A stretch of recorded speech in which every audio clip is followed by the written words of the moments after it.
क्षेत्र और क्षेत्रज्ञ का जो ज्ञान है मेरे मत से वही ज्ञान है।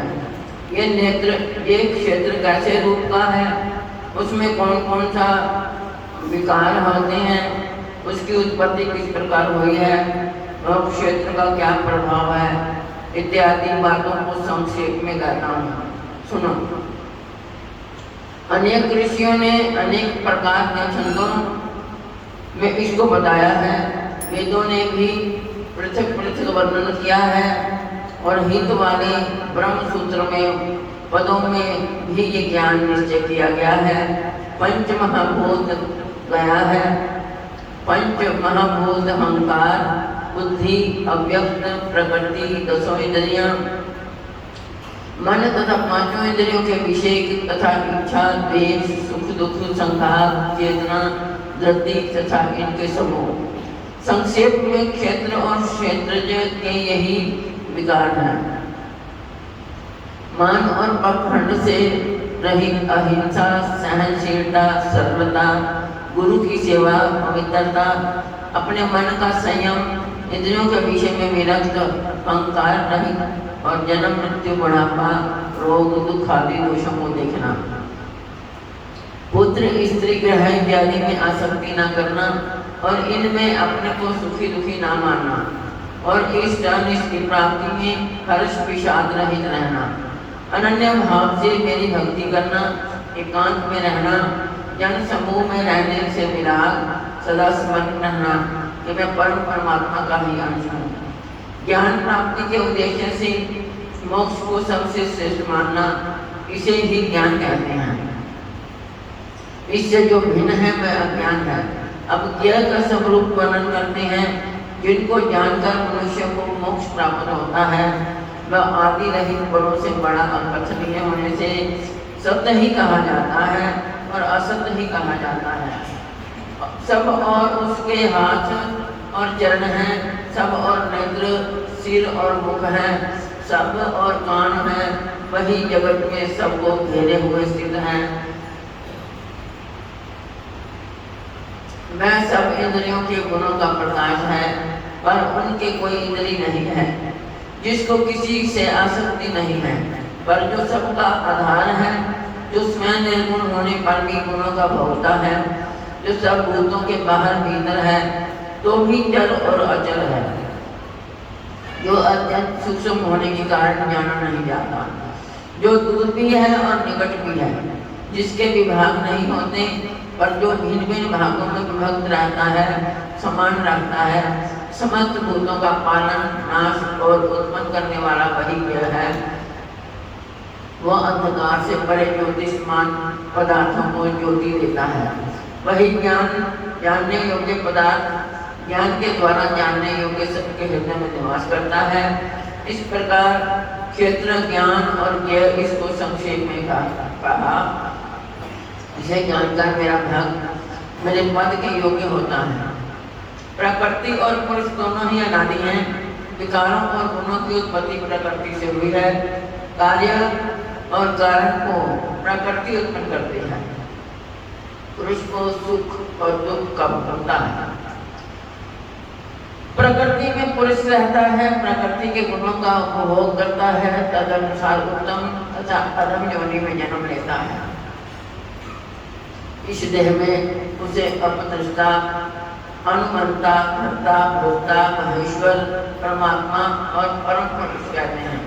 इस प्रकार के गुणों के साथ प्रकृति और पुरुष को जो जानता है उसका रहन सहन चाहे जैसा भी हो पुनः जन्म नहीं लेता होता। कोई ध्यान से, कोई सांख्य योग से, कोई कर्म योग के द्वारा अपने को आत्मा में देखते हैं, परंतु कोई तो इस प्रकार से ना जानते हुए भी दूसरों से सुनकर ध्यान करते हैं और श्रद्धा से सुनकर वे भी मृत्यु के पार चले जाते हैं। हे अर्जुन, स्थावर या जंगम जब प्राणी क्षेत्र और क्षेत्र के संयोग से ही होते हैं, परमेश्वर सब भूतों में समान रूप से ही है। भूतों के नष्ट होने पर भी उनका नाश नहीं होता। इस भांति जो देखता है वही देखता है। सब में समान रूप से स्थित परमेश्वर को देखता हुआ जो अपनी आत्मा का नाश नहीं करता वो उत्तम गति प्राप्त करता है। जो ये देखता है कि प्रकृति द्वारा सब कर्म होते हैं और आत्मा करता है वही मानव देवता है। जब वह भिन्न भिन्न भूतों को परमेश्वर के बीच एक रूप देखता है और उसी से उनका विस्तार देखता है तब वो ब्रह्म को प्राप्त होता है। कौनते अनादि और निर्गुण होने से परमेश्वर अव्यय है, शरीर में रहता हुआ भी वो कुछ नहीं करता, न उसमें लिप्त होता है।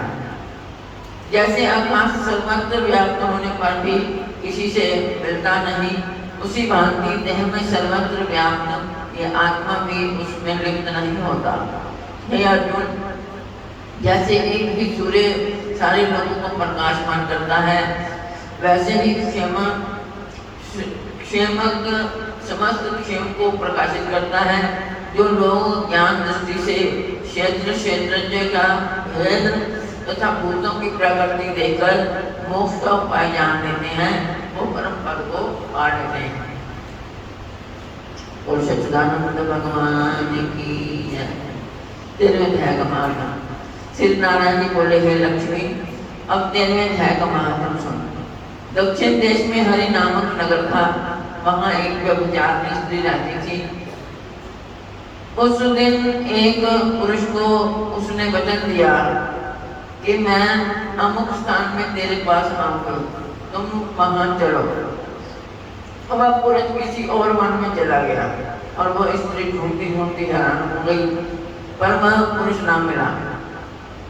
सांझ पड़ गई, तब वो कनिका प्रीतम का नाम लेकर पुकारने लगी। इतने में वो पुरुष मिल गया। दोनों प्रसन्न होकर बैठे कि इतने में एक शेर आया और कनिका को खा गया। तब देवदूत धर्मराज के पास कनिका को ले गए। धर्मराज ने हुक्म दिया, इसको चंडालिनी का जन्म दो। श्री नारायण जी कहते हैं, हे लक्ष्मी, उसने कनिका की देह त्याग कर चंडालिनी की देह पाई। कई दिन पीछे वह एक दिन नर्मदा नदी के तट पर चली गई। वहाँ क्या देखा, एक साधु पिताजी के 13वें अध्याय का पाठ करता है, उसे उसने सुन लिया।